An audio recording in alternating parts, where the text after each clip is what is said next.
कराची में अमन का क्रेडिट वजीर आजम नवाज शरीफ को जाता है। राहील शरीफ दीगर जनरल्स की तरह एक जनरल थे और एक आम इंसान है। गवर्नर सिंध मोहम्मद जुबैर ने नया पंडोरा बॉक्स खोल दिया। राहील शरीफ को अब वो उनको एक ऐसा लार्जर देन लाइफ बना दिया कि जब वो ज़मीन ले रहे हैं जो कि उनका हक बनता है तो वो कह रहे हैं ये राहील शरीफ ले रहे हैं। भाई राहील शरीफ एक नॉर्मल एक जनरल थे जैसे बाकी जनरल्स थे और उनका हक बनता है, या उन्होंने वो जो जॉब लिया उस पर सब हैरान हो गए कि जी पैसों की खातिर ले रहे। He is a normal person and let's be fair with him कि उनको लार्जर देन लाइफ ना बनाए कि उनके लिए भी मुश्किल आ। समझ नहीं आया कि गवर्नर सिंध मोहम्मद जुबैर कहना क्या चाहते थे। चेयरमैन तहरीक इंसाफ इमरान खान, आप जनरल राहील शरीफ से ये चीज नहीं ले सकते कि जो उन्होंने दहशतगर्दी के खिलाफ ऑपरेशंस किए उससे पाकिस्तान में बेहतरी आई। राहील शरीफ को कराची ऑपरेशन का क्रेडिट ना देना ज्यादती होगी। शाह महमूद कुरैशी,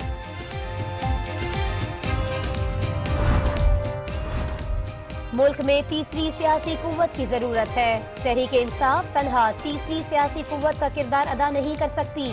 तमाम महाजिरों को इकट्ठा करके पाकिस्तान की जमात बनाना चाहता हूँ ताकि सबको मुत्तहिद किया जा सके।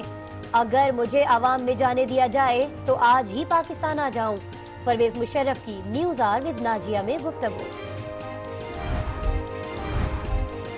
पाकिस्तान में कानून नाफिज करने की मुख्तलिफ मायार हैं। रियासती अशराफिया से अदालत कहती है कि गद्दारी का मुकदमा है, हाजिर हो।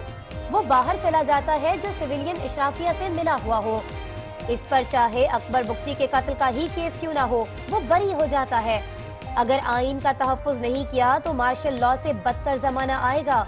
रजा रब्बानी की वार्निंग। सिंध हुकूमत को एक और सुबकी का सामना। सिंध हाई कोर्ट का हतमी फैसले तक आईजी सिंध एडी ख्वाजा को काम जारी रखने का हुक्म। काबीना इजलास की तफसीलात तलब। विफाकी हुकूमत सूबाई हुकूमत की तजवीज पर अमल की पाबंद नहीं। हतमी इख्तियार विफाक का होगा। विफाकी हुकूमत का जवाब जमा। हुकूमत सिंध के पास आईजी को तब्दील करने का इख्तियार है। पता नहीं कि अदालतें इन मामलात में जल्दबाजी का मुजाहिरा क्यों करती हैं। पनामा का फैसला तो अब तक आया नहीं। खुर्शीद शाह का इजहार हैरत। DG rangers major general Mohammad Saeed का पुलिस हेडक्वार्टर्स का दौरा। आईजी सिंध एडी ख्वाजा से मुलाकात। पुलिस और रेंजर्स में इंटेलिजेंस शेयरिंग को फरोग देने पर इत्तेफाक। ऑपरेशन में पुलिस के किरदार की तारीफ।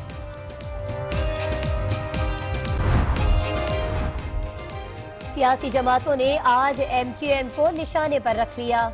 मुस्तफा कमाल और खुर्शीद शाह की तनकीद।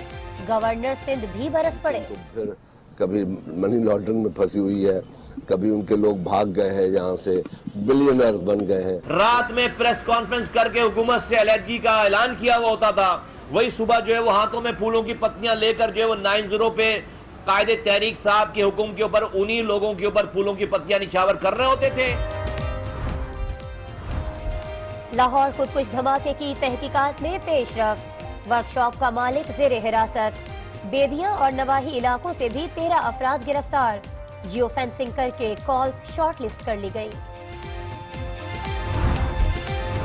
लास्ट सीरीज है मेरी और मेरे ख्याल में आवाज़ इसीलिए आ रही है क्योंकि चेयरमैन साहब को मैंने काफ़ी पहले कन्वे कर दिया था।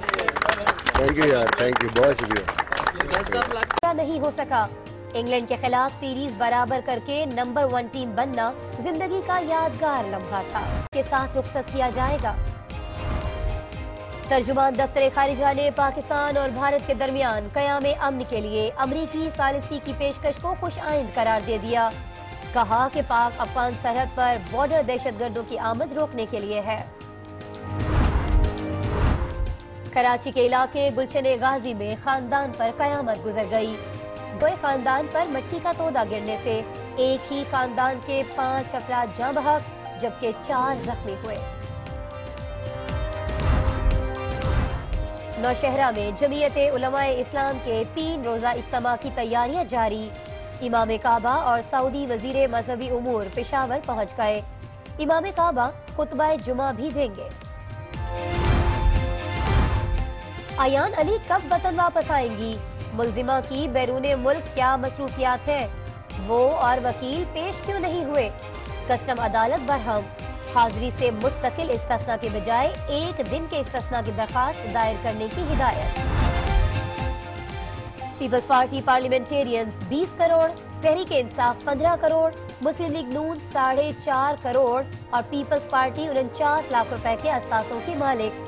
इलेक्शन कमीशन ने सियासी जमातों के असासों की तफसीलात जमा करा दी। कराची के इलाके हैदरी में हेयर सैलून से 3 अफराद की लाशें बरामद। कमरे में जनरेटर का धुआं भर गया, मौत दम घुटने से हुई, पुलिस का मौक़िफ़। बाबरी मस्जिद केस में LK एडवाणी और दीगर पर मुकदमा चलाया जाए, भारतीय सुप्रीम कोर्ट ने फैसला महफूज कर लिया। अमेरिकी सदर किस वक्त क्या कर बैठे कोई नहीं जानता। डोनाल्ड ट्रंप ने इंतहाई करीबी साथी स्टीव बैनन को नेशनल सिक्योरिटी काउंसिल से फारिग कर दिया। अमेरिकी काबीना और व्हाइट हाउस के अमले में तशवीश, क्या करें और क्या ना करें, किसी की समझ में कुछ नहीं आ रहा।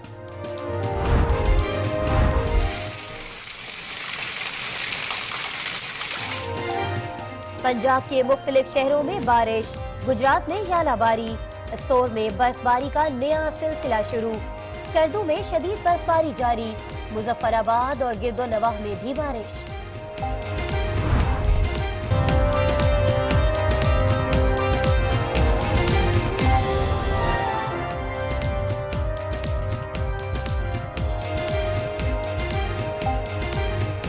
अस्सलाम वालेकुम नाजरीन, आज 9 बजे की खबरों में खुशामदीद। मैं हूँ आसमा इकबाल और हमारे आज के बुलेटिन के अहम मौज़ूआत ये होंगे।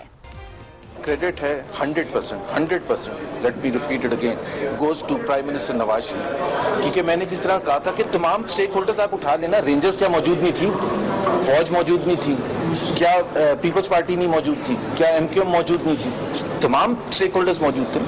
तो एक नया एलिमेंट क्या आया था? नया एलिमेंट ये आया था जून 2013 में मियां नवाज शरीफ प्राइम मिनिस्टर बने।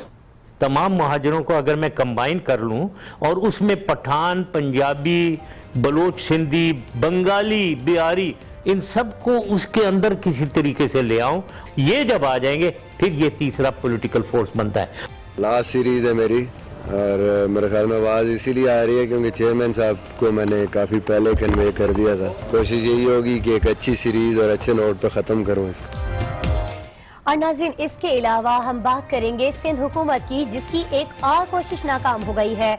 कराची में क्यों एक ही खानदान के 5 अफराद जान से गए, लाहौर के बेदिया रोड पर होने वाले हमले की तहकीकात में अब तक क्या पेशरफ्त हुई है, ये भी आपको बताएंगे। लेकिन सबसे पहले चलते हैं अपनी टॉप स्टोरी की जानिब, जो है गवर्नर सिंध मोहम्मद जुबैर से मुतालिक, जिनका कहना यह है कि कराची के हालात कई दहाइयों से खराब थे। हालात में बेहतरी सिर्फ वज़ीर आज़म नवाज शरीफ के इक़दामात से आई। उन्होंने ये भी कहा कि जनरल राहिल शरीफ रिटायर्ड एक आम इंसान है, उन्हें लार्जर देन लाइफ बनाना दुरुस्त नहीं। आज गवर्नर सिंध मोहम्मद जुबैर ने इस्लामाबाद में तकरीब से खिताब किया, जहां उन्होंने नपे-तुल्ले और मोहतात अल्फाज का चुनाव करते हुए बज़ाहिर एक नया पंडोरा बॉक्स खोल दिया। कहते हैं कराची के हालात की बेहतरी का 100% क्रेडिट वजीर आज़म को दे दिया। 100%, let me repeat it again, goes to prime minister Nawaz Sharif, क्योंकि मैंने जिस तरह कहा था कि तमाम स्टेक होल्डर्स आप उठा लेना, रेंजर्स क्या मौजूद नहीं थी, फौज मौजूद नहीं थी, क्या पीपल्स पार्टी नहीं मौजूद थी, क्या MQM मौजूद नहीं थी, तमाम स्टेक होल्डर्स मौजूद थे। तो एक नया एलिमेंट क्या आया था? नया एलिमेंट ये आया था जून 2013 में मियां नवाज शरीफ प्राइम मिनिस्टर बने थे। गवर्नर सिंध ने जनरल राहिल शरीफ से मुताल्लिक कहा कि वो एक आम इंसान और आम जर्नल इंसान थे। राहिल शरीफ को अब वो उनको एक ऐसा लार्जर देन लाइफ बना दिया कि जब वो जमीन ले रहे हैं जो कि उनका हक बनता है, तो वो कह रहे हैं ये राहिल शरीफ ले रहे हैं। भाई राहिल शरीफ एक नॉर्मल एक जनरल थे जैसे बाकी जनरल्स थे, और उनका हक बनता है, या उन्होंने वो जो जॉब ली है उस पर सब हैरान हो गए कि जी पैसों की खातिर ले रहे हैं। He is a normal person and let's be fair with him, कि उनको लार्जर देन लाइफ ना बनाए कि उनके लिए भी मुश्किल है। गवर्नर सिंध की बातें आपने सुनी। इस पर इमरान खान ने रद्द अमल देते हुए कहा है कि कुछ समझ नहीं आया कि गवर्नर सिंध कहना क्या चाहते थे और क्या कह गए, लेकिन इसके बावजूद इमरान खान ने गवर्नर के बयान पर कड़ी तनकीद की। आप जनरल राहिल शरीफ से ये चीज नहीं ले सकते कि जो उन्होंने दहशतगर्दी के खिलाफ ऑपरेशंस किए उससे पाकिस्तान में बेहतरी आई है।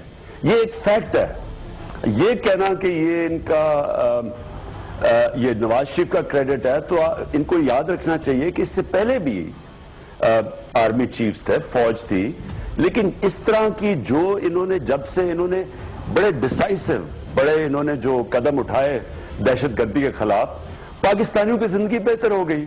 अब पाकिस्तानी ये चाहे जो मर्जी जुबैर कहे, जिस तरह कौम ने ये नहीं मानना कि कतरी का खत जेन्युइन है, उसी तरह कौम ने ये नहीं मानना कि नवाज शरीफ की वजह से कम हुई है। लोगों ने जनरल रहील शरीफ को क्रेडिट देना है। और नाज़रीन, गवर्नर सिंध मोहम्मद जुबैर का बयान और इस पर इमरान खान का रद्द अमल तो आपने जान लिया। इसी बयान पर बात करने के लिए हमने इस वक्त राबिता किया है हमारे एंकर पर्सन रहमान अजहर से। रहमान, हमने जब बयान सुना इमरान खान का तो उनका कहना यह है कि उन्हें गवर्नर की बात कुछ समझ नहीं आई। आप क्या समझ पाए उनके बयान से? देखिए, बड़े तवातुर के साथ आसमां ये बयानात आ रहे हैं। आपको याद होगा रहील शरीफ के हवाले से उनके जाने के बाद जो पहला आया था वो उनकी अराजी के ज़रई अराजी के हवाले से मामला था। उसके बाद फौरी तौर पर जो इस्लामी इत्तेहाद के सरबराही के हवाले से पहले जब बात की गई थी, और उसके बाद फिर इस्लामी जो इत्तेहाद है उसके सरबराही के हवाले से अभी मुस्लिम लीग नून के जो मिनिस्टर हैं वो बड़ा वाज़े ऑन रिकॉर्ड आकर उन्होंने ये खबर मीडिया को दी, वही आगे जो है वो इस पर तबसरा भी करते रहे। और अभी फिर उसके बाद गवर्नर सिंध का ये कहना है कि कराची ऑपरेशन का क्रेडिट भी जो है वो जनरल रहील शरीफ को, मियां नवाज शरीफ को पूरा जाता है, 100% उन्हें जाता है। ऐसा लग रहा है कि जैसे रहील शरीफ के ज़माने में जो उनकी मकबूलियत थी और उस ज़माने में जो मुस्लिम लीग नून को या मियां नवाज शरीफ को जो मौका नहीं मिला कि वो सारी की सारी जो चीजें हो रही थी उनका क्रेडिट किसी तरह से ले सकते, वो उनके जाने के बाद अब ये क्रेडिट लेने की कोशिश कर रहे हैं। और ये जो कराची ऑपरेशन के हवाले से बात करना है जुबैर साहब का, ये तो वाज़े तौर पर इस चीज की निशानदेही कर रहा है, ये इस तरफ इशारा है, रिक्लेम करने की कोशिश की जा रही है जो मुस्लिम लीग नून कर रही है। देखिए, सिविल मिलिट्री ताल्लुकात अभी जिस तरह से हैं ये बड़े मिसाली हैं। जुबैर साहब ने ये बात तो कर दी, मगर इस तरह के जो बयानात होते हैं या इस तरह की जो कोशिशें होती हैं वही अक्सर जो है वो कोशिशें जो है वो बैकफायर करती हैं, नाकाम होती हैं और फिर जो है वो इन्हें नुकसान उठाना पड़ता है। तो अब देखना ये कि क्या ये वाकई इन्होंने अपने पांव पर कुल्हाड़ी मारी है या फिर वाकई मुस्लिम लीग नून को या मियां साहब को इस चीज का कोई फायदा भी हो सकता है या नहीं। सही, ये तो आने वाला वक्त बताएगा। रहमान, आपने आपका बहुत शुक्रिया। और नाज़रीन, अभी न्यूज़ शो में हम बात करेंगे साबिक सदर परवेज मुशर्रफ की, जो मुल्क से बाहर हैं लेकिन वो पाकिस्तान आकर सियासत में बहुत कुछ करना चाहते हैं। आज उन्होंने न्यूज़ आवर विद नाजिया में बातचीत की और काफी अहम बातें की। उन्होंने क्या कहा, यही जानने के लिए चलते हैं प्रोग्राम की मेजबान नाजिया अशर की जानिब। नाजिया, अगर आप हमारे साथ मौजूद है। जी नाजिया, आप बताइएगा कि आज आपके शो में परवेज मुशर्रफ थे, क्या कुछ अहम बातें की हैं उन्होंने आज आपसे? आसमा, बहुत शुक्रिया आपका। साबिक सदर परवेज मुशर्रफ से आज प्रोग्राम में गुफ्तगू हुई। बेशक वो पाकिस्तान से दूर हैं लेकिन मुल्क की सियासत से बहुत करीब हैं। प्रोग्राम में जब आप बात कर रहे थे तो परवेज मुशर्रफ ने सियासी मंजरनामे को बड़े वाज़ेह बयान किया। कोई हुकूमत का काम है मुल्क में तरक्की डेवलपमेंट करे, प्रोजेक्ट्स लगाए, आवाम को खुशहाली दे, यानी उनकी एजुकेशन, उनकी हेल्थ, उनकी नौकरियां मिले, उन्हें उनकी आमदन में इजाफा हो, प्राइसेस पे कंट्रोल हो ताकि वो रोएं नहीं। अब ये कहाँ हो रहा है? ये कुछ हो ही नहीं रहा है। तो लिहाजा ये इन्वॉल्व है अपनी पॉलिटिकिंग में। इसके अलावा परवेज मुशर्रफ से जब कराची की सियासत पर बात हुई, जिस पर उनकी बड़ी गहरी नजर है, महाजिरों से मुतालिक वो ये कह रहे थे कि महाजिरों को मुत्तहिद करके कौमी धारे में लाना चाहते हैं। MQM एक एथनिक पार्टी थी महाजिरों की, नहीं वो मैं उसमें नहीं जा सकता हूँ। मैं नेशनल लेवल का आदमी हूँ, मैं वो नहीं करूँगा। तमाम महाजिरों को अगर मैं कंबाइन कर लूँ और उसमें पठान, पंजाबी, बलोच, सिंधी, बंगाली, बिहारी, इन सब को उसके अंदर किसी तरीके से ले आऊं, ये जब आ जाएंगे फिर ये तीसरा पॉलिटिकल फोर्स बनता है। और जब उनसे यह सवाल किया गया कि किस तरह कौम को इकट्ठा किया जा सकता है, मुत्तहिद किया जा सकता है, तो उन्होंने कहा कि उन्हें सियासत में जो करिश्माती शख्सियत चाहिए वो कहीं नजर नहीं आ रही। ये जो गवर्न कर रहे हैं पीपल्स पार्टी PMLN, इनके लोग में वो कैरिज्मा नहीं है, ये कैरिज्मेटिक नहीं है। ये गवर्नमेंट के इदारों को मिसयूज करके, धांधली करके, पैसे इस्तेमाल करके आ जाते हैं, दोबारा आ जाएंगे। और इसके साथ ही परवेज मुशर्रफ की नज़र में PTI की जब बात की गई तो उन्होंने कहा कि पीटीआई के लिए सोलो फ्लाइट ठीक नहीं है, इस तरह से पीटीआई आगे नहीं बढ़ सकेगी। पीटीआई अकेला ये नहीं कर सकेगा, तो पीटीआई को चाहिए कि ये सोचें अपने आप से बालातर होकर, अपनी पार्टी से बियॉन्ड पार्टी, इनको कोलिशन बनाएं। मैं कहूँगा मेरे साथ बनाएं तो लोग कहते हैं बातें कर, देखें सोचें खुद, मुझे भी सोचना चाहिए, इन्हें भी सोचना चाहिए। जी, तो मजमूई तौर पर जो गुफ्तगू रही परवेज मुशर्रफ साहब के साथ, तो उन्होंने वतन वापस आने का अज़्म किया, पूरी कौम को इकट्ठा करने की बात की, मुत्तहिद करने की बात की, और उनकी गुफ्तगू से ये लग रहा था कि बहुत दिल जान से वापस आना चाहते हैं वो, लेकिन हालात से लगता नहीं है, फिलहाल ऐसा कुछ मुमकिन नजर नहीं आ रहा। ओवर टू यू आसमा। लेकिन ऐसा कुछ मुमकिन दिखाई नहीं देता है। नाजिया हमें आगाह कर रही थी। और नाज़रीन, परवेज मुशर्रफ मुस्तकबिल में बहुत कुछ करना भी चाहते हैं, लेकिन चेयरमैन सेनेट रजा रब्बानी ये कहते हैं कि आइन से गद्दारी करने वाले बआसानी मुल्क से बाहर चले जाते हैं। कानून और इंसाफ के रियासती अशराफिया के लिए मयार कुछ और है। उन्होंने ये भी कहा कि सिविलियन अशराफिया के लिए एक अलग मयार है, जबकि दौलतमंदों के लिए कुछ और। ये बात हवा में नहीं करता, आप देख लें, आर्टिकल 6 का मुकदमा बनता है, कोर्ट बुलाती है, मुल्जिम नहीं जाता, कोर्ट फिर कहती है कि मेरे सामने हाजिर हो, आइन की गद्दारी का मुकदमा है, और मुल्जिम मुल्क से बाहर चला जाता है। चेयरमैन सेनेट की तनकीद तो आपने देखी। अब जिक्र करेंगे सिंध हाई कोर्ट का, जहां आईजी सिंध एडी ख्वाजा को हतमी फैसला होने तक काम जारी रखने की हिदायत करते हुए एडवोकेट जनरल सिंध की हुक्मत इम्तना खत्म करने की इस्तदा मुस्तरद कर दी गई। अदालत ने सिंध काबीना के इजलास की तफसीलात तलब करते हुए हुक्म दिया कि बताया जाए कि इजलास का एजेंडा कब सर्कुलेट हुआ और एजेंडा था क्या। दूसरी जानिब पीपल्स पार्टी के रहनुमा खुर्शीद शाह ने कहा कि आईजी सिंध को लगाना सिंध हुकूमत का इख्तियार है। अदालतें इन मामलात में जल्दबाजी दिखाती हैं, लेकिन पैनामा का फैसला नहीं आ रहा। देखिए, पता नहीं आप हिस्ट्री को क्यों बोल रही है, गवर्नमेंट का प्रोगेटिव है, इसमें कोई शक नहीं कि अच्छा ऑफिसर, हर ऑफिसर वाले अच्छा है, तो मगर गवर्नमेंट का, चीफ मिनिस्टर का, गवर्नमेंट का प्रोगेटिव है। पता नहीं जुडिशरी क्यों पानामा पे तो फैसला नहीं आता, इन पे जल्दी देते। बाद अज़ां DG rangers major general Mohammad Saeed ने पुलिस हेडक्वार्टर्स कराची का दौरा किया, जहां उन्होंने आईजी सिंध एडी ख्वाजा से मुलाकात की। कराची समेत सिंध भर में अमन अमान के कयाम और जराइम पेशा अफराद की बेखुनी के लिए पुलिस और रेंजर्स के दरमियान रवाबित और इंटेलिजेंस शेयरिंग को फरोग देने पर इत्तेफाक हुआ। डीजी रेंजर्स ने ऑपरेशन में पुलिस के किरदार और कामयाबियों की तारीफ भी की। और नाज़रीन, आईजी सिंध का जाना तो अब नागुज़ीर हुआ, लेकिन साबिक वज़ीर आला सिंध और वफाकी वज़ीर लियाकत जतोई को मंझा हुआ सियासतदान समझा जाता है, और अब उन्होंने तहरीक इंसाफ में शमूलियत का फैसला कर लिया है, जिसका बाकायदा ऐलान 22 अप्रैल को किया जाएगा। पाकिस्तान में जो इलेक्शन करीब आ रहे हैं, नए इत्तेहाद बन रहे हैं, और लियाकत जतोई ने मुस्लिम लीग नून छोड़कर तहरीक इंसाफ में शमूलियत का फैसला कर लिया है। उन्होंने बनी गाला में पीटीआई चेयरमैन इमरान खान से मुलाकात की। उन्होंने इमरान खान को दादू में जलसा-ए-आम से खुसूसी खिताब के लिए मदऊ कर लिया। ये जलसा 22 अप्रैल को होगा, और लियाकत जतोई इसी जलसे में साथियों समेत तहरीक इंसाफ में शमूलियत का ऐलान करेंगे। लियाकत जतोई का मुलाकात में कहना था कि सिंध के अवाम जुल्म और इस्तेहसाल से आजिज आ चुके हैं। इमरान खान ने उनका खैर मकदम और कहा कि कौम को नवाज लीग और पीपल्स पार्टी के मुकमुका से बचाएंगे। लियाकत जतोई का ताल्लुक मेहर दादू से है। वो सूबाई वजीर, वजीर आला, रुकने कौमी असम्बली और वफाकी वजीर रह चुके हैं। उन्होंने सियासत का आगाज अपने वालिद के साथ सिंध कौमी इत्तेहाद के प्लेटफॉर्म से किया, और वो मुस्लिम लीग नून, मुस्लिम लीग काफ, सदर मुशर्रफ के साथ और आजादाना हैसियत से सियासत करते रहे हैं। और न्यूज शो में एक ब्रेक के बाद आपको दिखाएंगे लाहौर धमाका कैसे हुआ, मशकूक कॉल्स को शॉर्ट लिस्ट कर लिया गया।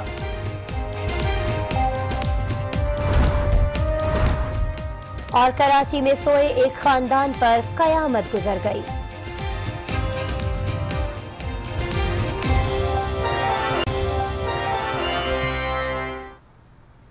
Welcome back. आपको खबर दें कि कराची में इंटर बोर्ड के इम्तिहानात खतरे में पड़ गए हैं। इस बार में मजीद डिटेल्स हम लेंगे हमारे नुमाइंदे कफील अहमद से। कफील, कहिएगा क्या खतरात लाक हो गए हैं इंटर बोर्ड के इम्तिहानात को? देखिए, उसमें आपको बताएं कि इंटर के इम्तिहानात जो हैं वो 28 अप्रैल से होना है। ताहम इस वक्त जो कायम मकाम जो कि कंट्रोलर हैं मोहम्मद जाफर, जो कि IT शोबे से ताल्लुक रखते थे, ताहम उनको कंट्रोलर बना दिया गया है। उन्होंने एक लेटर लिखा है चेयरमैन के नाम, और उनका कहना यह कि उन्हें इस हवाले से कोई तजुर्बा नहीं है इम्तिहानात के इनकाद के हवाले से, और उन्होंने रिटायर्ड मुलाजमीन को रिकमेंड किया कि उनकी खिदमात जो है वो हासिल की जाए इम्तिहानात के इनकाद के लिए। मैं आपको बताऊं कि सिर्फ 22 दिन बाकी रह गए हैं इम्तिहानात के इनकाद के लिए, और इंटर बोर्ड ने ताहाल जो है वो इम्तिहानी मराकज़ का जो है वो अब तक इंतखाब नहीं किया गया, और जबकि जो एडमिट कार्ड्स हैं उसको तो कफील ये जो साहब है कायम मकाम नाजिम, इनकी हायरिंग कब हुई थी और ये सिर्फ 22 रोज पहले क्यों बता रहे हैं अभी? मैं आपको बताऊं कि इससे कबल इमरान चिश्ती से जो चिश्ती थे अपने कंट्रोलर न्यूज, उनको हटाया गया था। उसके बाद से तक ताहा जो कोई प्रॉपर कंट्रोलर मौजूद नहीं है, और यही जो है इस वक्त बहुत संगीन सूरत हाल है इंटर बोर्ड के अंदर।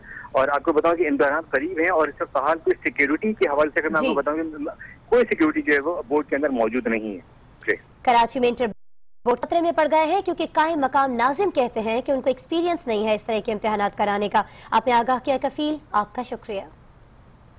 रुक करते हैं लाहौर का, जहां गुज़िश्ता रोज बेदिया रोड पर होने वाले खुदकुश धमाके की तहकीकात का सिलसिला जारी है। हसास इदारों ने जाए वकुआ के करीब वाक़े वर्कशॉप के मालिक समेत 20 के करीब मुश्तबह अफराद को हिरासत में ले लिया है, जबकि शहर की सिक्योरिटी भी हाई अलर्ट कर दी गई है।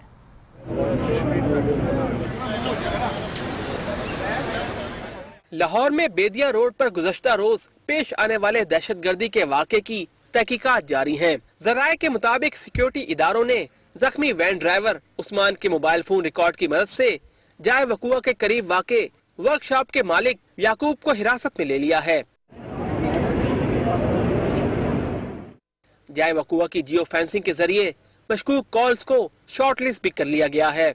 हसास इदारों, रेंजर्स और पुलिस ने बेदिया और नवाही इलाकों में सर्च ऑपरेशन करते हुए 20 मुश्तबा अफराद को हिरासत में लिया।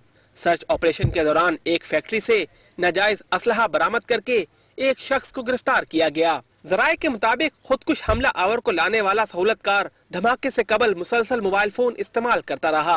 DIG operations doctor Haider Ashraf ने शहर में हर 2 घंटे बाद सर्च एंड कॉम्बिंग ऑपरेशन करने के अहकामात जारी किए हैं। और लाहौर में इसी बेदिया रोड धमाके की तहकीकात से मुतालिक अपडेट्स हासिल करते हैं हमारे नुमाइंदे कामरान राजपूत से। कामरान, आज गिरफ्तारियां तो बहुत की गई है, कुछ कामयाबी भी हासिल हो पा रही है, दिखाई देता है ऐसा? जी, बेदिया रोड पर होने वाले खुदकुश धमाके की तहकीकात में पेशरफ जारी है। हसास इदारों ने जो जख्मी वैन ड्राइवर को हिरासत में लिया था, उसके मोबाइल फ़ोन डाटा की मदद से जाए वकुआ के करीब ही वाक़े एक वर्कशॉप के मालिक याकूब को भी हिरासत में ले लिया गया है, जिससे तफ्तीश शुरू कर दी गई है। दूसरी जानिब हसास इदारों ने बेदिया रोड और नवाही इलाकों में जो ऑपरेशंस किए हैं, उनके दौरान अब तक 20 से ज़ायद अफराद को हिरासत में लेकर तफ्तीश के लिए नामालूम मकाम पर मुंतकिल कर दिया गया है। जबकि जियो फेंसिंग के ज़रिए जो जाए वकुआ पर होने वाली मोबाइल कॉल्स का डाटा था, उस डाटे की मदद से भी तहकीकात के अमल को आगे बढ़ाया जा रहा है। जी ठीक है, डाटा से भी मदद ली जा रही है। कामरान आगाह कर रहे थे नाज़रीन, और अभी न्यूज़ शो में हम बात करेंगे पाकिस्तान टेस्ट की तारीख के कामयाब तरीन कप्तान मिसबाह उल हक की, जिनके रिटायरमेंट का तस्करा गुज़िश्ता 3 माह से खबरों में रहा, और आज बिल आखिर उन्होंने वनडे और T20 के बाद टेस्ट क्रिकेट से भी किनारा कशी का ऐलान कर दिया है। मिसबाह के रिटायरमेंट और उनके करियर के हवाले से हमारे साथी एंकर अली आबिद ने तफसीलात जमा की हैं। ये डिटेल्स क्या है, आपसे भी शेयर करते हैं। जी अली। जी आसमान, न्यूजीलैंड और ऑस्ट्रेलिया में मुसलसल नाकामी के बाद मिसबाह उल हक काली आंधी के खिलाफ करियर की आखिरी सीरीज खेलने वेस्ट इंडीज जाएंगे, और वो कहते हैं कि ये फैसला उनका जाती फैसला है। लास्ट सीरीज है मेरी, और मेरे ख्याल में आवाज़ इसीलिए आ रही है क्योंकि चेयरमैन साहब को मैंने काफ़ी पहले कन्वे कर दिया था। कोशिश यही होगी कि एक अच्छी सीरीज़ और अच्छे नोट पर ख़त्म करूँ इसको, जो दिल करेगा वो करूँगा। फ़िलहाल कुछ अर्सा खेलूँगा क्रिकेट, डोमेस्टिक क्रिकेट या जो भी खेल रहा हूँ। तो आज लाहौर में प्रेस कॉन्फ्रेंस के दौरान मिसबाह उल हक कैरियर से मुतमईन दिखाई दिए और टेस्ट की नंबर 1 टीम बनना जिंदगी का यादगार लम्हा करार दिया। ख्वाब था कि हम लोग 2011 में या 15 में वर्ल्ड कप जीतते, गो के T20 वर्ल्ड कप हमने जीता 2009 में। एक ख्वाहिश थी कि वो जीतते हम, बट नहीं हो पाया वो। सबसे अच्छा मेरे ख्याल में जो लम्हा था वो यही था इंग्लैंड सीरीज़ के बाद जब नंबर 1 हुए टेस्ट में आई पाकिस्तान में। बहरहाल जब मिसबाह उल हक से टेस्ट टीम के अगले कप्तान का सवाल हुआ तो उन्होंने कुछ यूं ख्यालात का इजहार किया।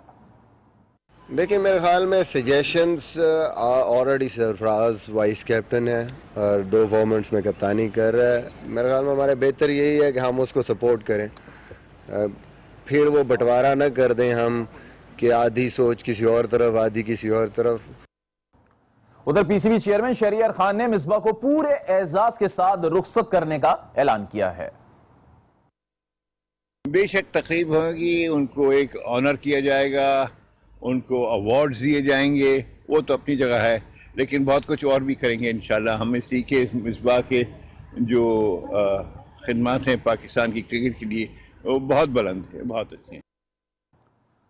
तो आसमा ये भी बताऊं आपको कि टेस्ट की तेज तरीन 50 बनाने का रिकॉर्ड मिसबाह उल हक के पास है। उन्हें आईसीसी स्पिरिट ऑफ क्रिकेट का अवार्ड भी मिल चुका है और उनका नाम 2016 के विजडन के 5 बेहतरीन खिलाड़ियों में शामिल भी।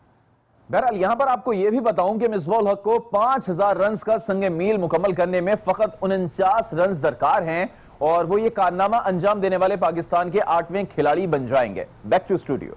बहुत शुक्रिया अली आबिद आगाह कर रहे थे। नाज़रीन रुख करेंगे दफ्तर खारिजा का, जहाँ से पाक अफगान सरहद के मुतनाज़ मकामात पर बाड़ लगाने से मुतालिक मुशीर खारिजा सरताज अजीज से मंसूब बयान की तरदीद सामने आई है। तर्जुमान खारिजा नफीस ज़करिया का कहना है कि दहशतगर्दी की रोकथाम के लिए पूरी बाड़ लगाई जाएगी।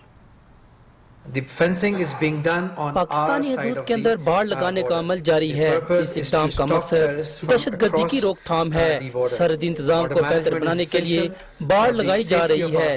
इसके दीगर हकीकी मकासद में सरहद के आर पार जाने वाले अवाम को सहूलत देना भी शामिल है। रुख करेंगे कराची के इलाके गुलशन गाजी बल्दिया टाउन का, जहां अलसुब मकान पर पहाड़ी तोदा गिरने से एक ही खानदान के 4 अफराद समेत 5 अफराद जाँ बहक हो गए। रेस्क्यू टीम ने इमदादी कार्रवाई के बाद तमाम अफराद को मलबे से निकाल लिया। इलाका मकीनों का कहना है कि गुर्बत की वजह से शहरों में मकान नहीं खरीद सकते, पहाड़ी पर बने सस्ते घरों में रहने पर मजबूर हैं। कराची का इलाका गुलशन गाजी बल्दिया टाउन, पहाड़ी पर बने घर में सोया गरीब घराना। यकीनन रात जब सोया होगा तो खबर न होगी कि सुबह आंख न खुल पाएगी। अलग सुबह इस कच्चे मकान पर जब पहाड़ी तोदा गिरा तो आनन फानन पूरा खानदान इस तले दब गया। हर तरफ चीखो पुकार मची, लोग जमा होना शुरू हुए। इब्तिदाई इमदादी कार्रवाई मकामी लोगों ने अपनी मदद आप के तहत की। मलबे तले लोगों को निकालने की कोशिश करते रहे। हादसे में जमीर गुल, उसकी 2 बेटियां, एक बेटा और एक कजन जाँ बहक हो गए, जबकि उसकी अहलिया और 3 बेटियां शदीद जख्मी हो गईं। हर तरफ बिखरा हुआ सामान और बिखरी किताबें इस घर की गुर्बत का हाल सुना रही थीं। इलाका मकीनों का कहना था कि महंगाई के इस दौर में शहर में मकान कैसे खरीदें। ये भी तो मजबूरी से आया हुआ है, इधर घर मर खरीद लिया। हुकूमत से दरख्वास्त है कि मतलब इसके लिए कोई आई हुई मशीनरी लेकर आवे, इसका मुकम्मल सपोर्ट कर, क्योंकि आगे जो है सारे गरीब रह रहा है। अगर इधर से कोई भी पत्थर नीचे गिरे तो सारे गरीबों के लिए मुश्किलात है। ये घर काफ़ी अरसे से तामीर हुए हैं, ज़्यादा तादाद यहाँ पे पठानों की तादाद है, तो वो ऐसे इलाकों में आके रहते हैं, इसलिए उन्होंने पहले सोचा नहीं। मजबूरी है, गरीबी है, क्या करें, शहर में नहीं रह सकते, हर तरफ महंगाई है और इस तरफ हालात थोड़ा सस्ते मिल जाते हैं तो इस तरह से आ जाते हैं। पहाड़ी पर बसी इस बस्ती के हर घर को ऐसे ही खतरात लाहक हैं, लेकिन गुर्बत और महंगाई का खौफ ऐसा है जो इन्हें यहाँ रहने पर मजबूर कर रहा है। अभी वक्त हुआ है एक ब्रेक का और इस ब्रेक के बाद देखिए